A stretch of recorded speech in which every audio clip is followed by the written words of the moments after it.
Cambodia के दारुल हुकूमत नोम पन्ना में चीन और कंबोडिया ने मुश्तरका तौर पर सकाफती नुमाइश का इनेकाद किया ताकि 17 फरवरी को आने वाले नए चीनी साल या बहार के त्यौहार को मनाया जा सके।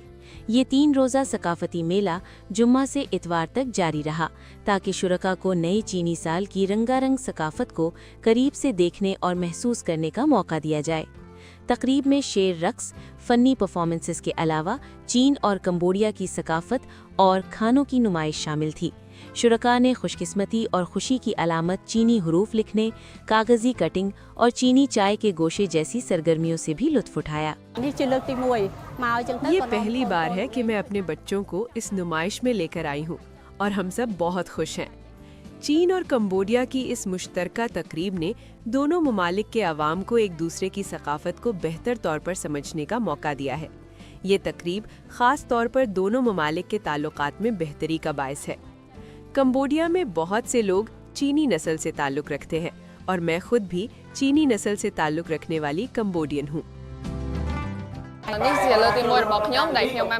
मेरे लिए नुमाइश में शिरकत का ये पहला मौका है। इस तरह की तकरीबात कंबोडिया और चीन के दरमियान दोस्ती के रिश्ते को मजीद मजबूत बनाती हैं। ये एक ऐसा प्लेटफॉर्म है जहां हम अपनी तहजीब और सकाफत का बाहमी तबादला कर सकते हैं।